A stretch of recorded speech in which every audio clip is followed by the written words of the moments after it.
Shalom, salam sehat untuk kita semua. Kiranya Bapak Ibu Saudara berada dalam lindungan Tuhan dan selalu penuh dengan damai sejahtera.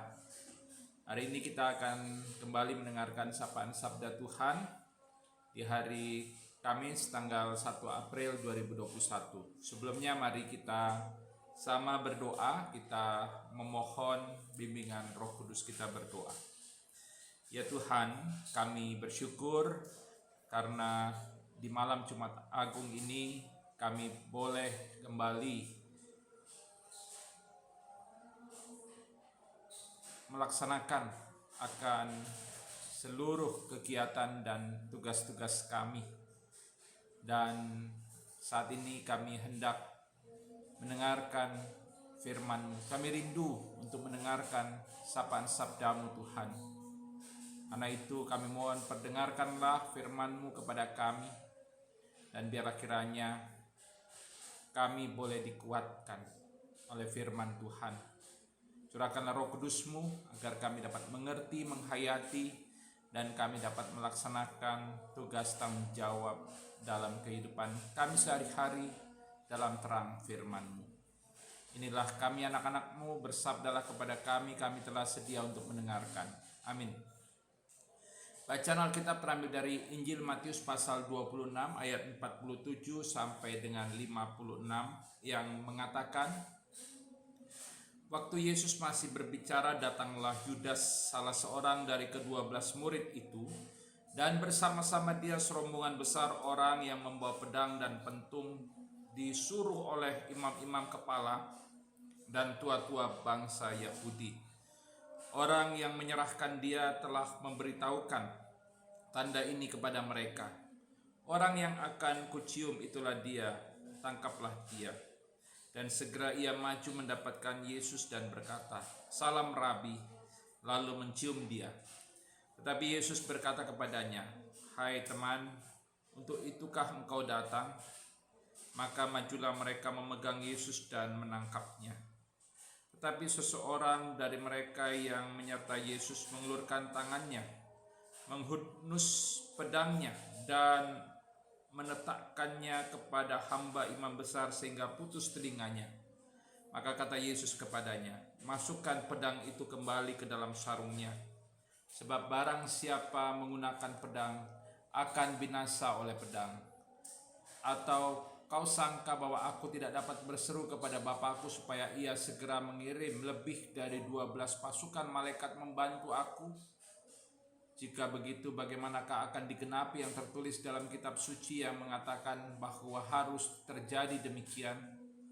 Pada saat itu Yesus berkata kepada orang banyak, "Sangkamu aku ini penyamun, maka kamu datang lengkap dengan pedang dan pentung untuk menangkap aku? Padahal tiap-tiap hari aku duduk mengajar di bait Allah dan kamu tidak menangkap aku. Akan tetapi semua ini terjadi supaya genap yang ada tertulis dalam kitab nabi-nabi." Lalu semua murid itu meninggalkan dia dan melarikan diri. Yang berbahagia adalah mereka yang mendengarkan sabda firman Tuhan dan mampu melakukannya dalam kehidupan sehari-hari. Terpujilah Tuhan Yesus. Saudara-saudara, ada hal yang menarik dari kisah penangkapan Tuhan Yesus di Taman Getsemani. Ketika Yesus ditangkap di Getsemani, ada dua hal yang bertolak belakang terjadi. Yang pertama adalah pengkhianatan. Yang kedua adalah tentang kuasa Allah yang memulihkan, menyembuhkan, dan mengampuni. Kasih kuasa Allah yang memulihkan, menyembuhkan, dan mengampuni itu dicatat oleh penulis Injil Matius dan juga penulis Injil lainnya. Sebagaimana kita ketahui bahwa di Taman Getsemani, Yudas, salah seorang murid Yesus, menyerahkan Yesus kepada pemuka agama Yahudi.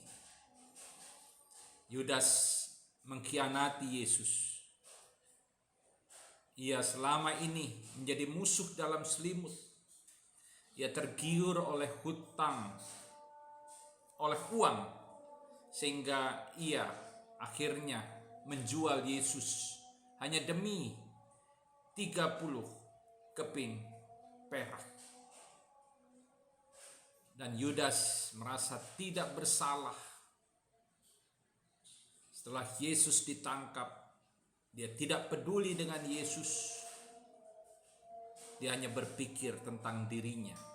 Dia hanya berpikir tentang uang yang sudah dan akan didapatkannya. Namun di balik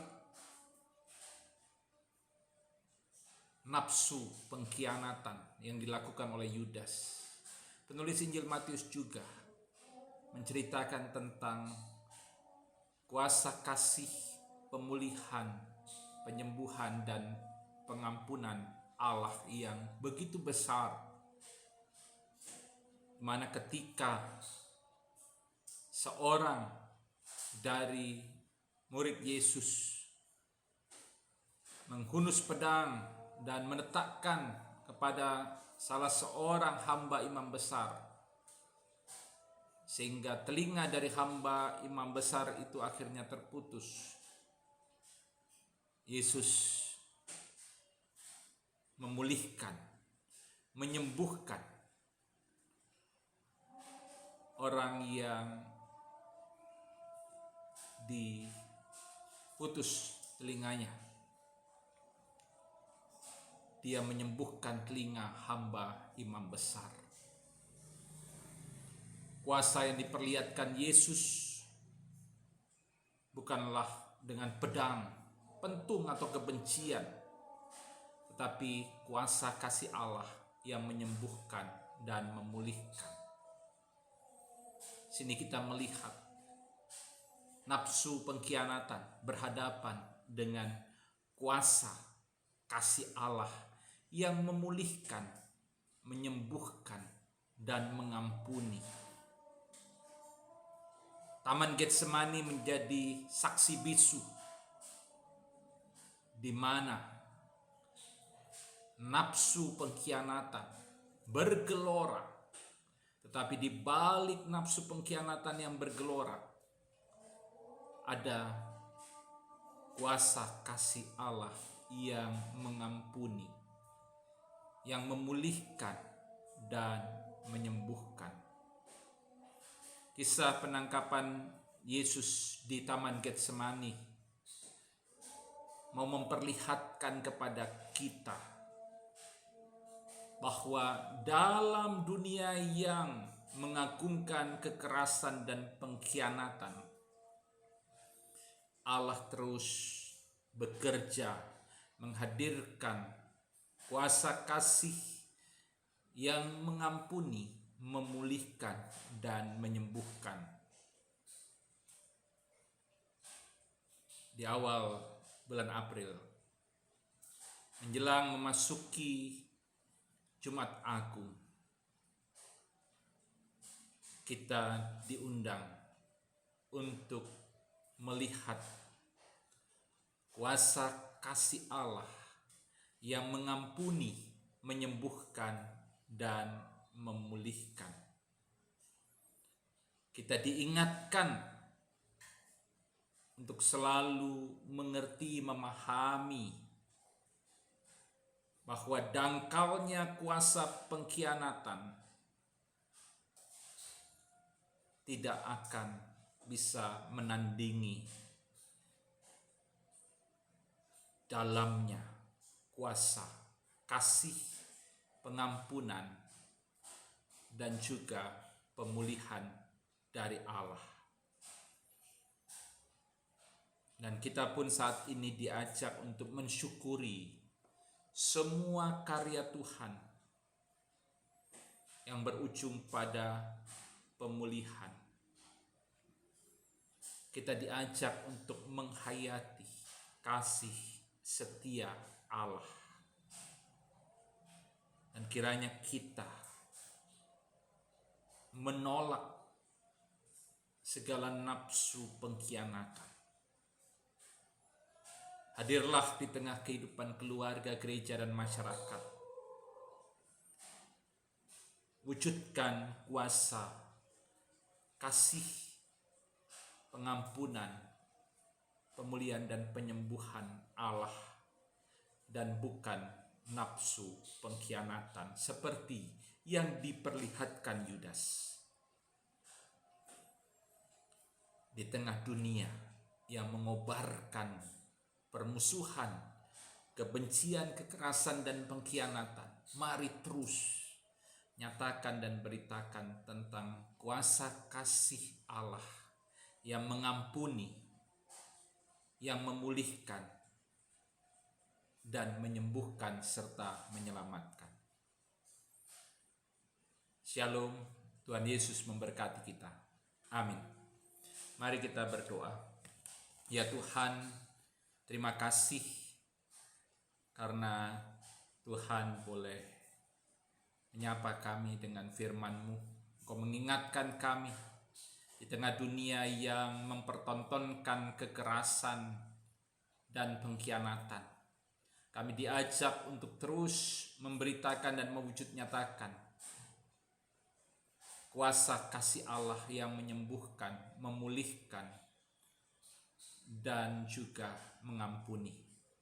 Tolonglah kami, untuk kami boleh menjadi pelaku firman-Mu, menyatakan kasih dan kebaikan Allah, menyatakan pemulihan dan penyembuhan Allah dalam kehidupan di tengah keluarga, gereja, dan masyarakat. Kami hadir bukan untuk memecah belah, kami hadir bukan hanya untuk mencari keuntungan sendiri dan mengkhianati orang lain apalagi Tuhan, tapi kami terus memberitakan kuasa kasih Allah yang mengampuni dan juga memulihkan, menyembuhkan, menyelamatkan. Berkati seluruh warga jemaat-Mu, sertai perjalanan hidup mereka, jauhkan mereka dari yang jahat. Tuhan juga lindungi mereka dari segala malapetaka, bahaya, dan penyakit. Kiranya Engkau selalu bersama mereka dalam sepanjang kehidupan yang mereka jalani. Inilah doa kami ya Tuhan. Kami serahkan hidup kami dalam tangan-Mu, sertai kami dalam perjalanan di sepanjang hari ini. Dalam nama Tuhan Yesus, Tuhan dan Juru Selamat kami berdoa. Amin. Shalom, Tuhan Yesus memberkati kita.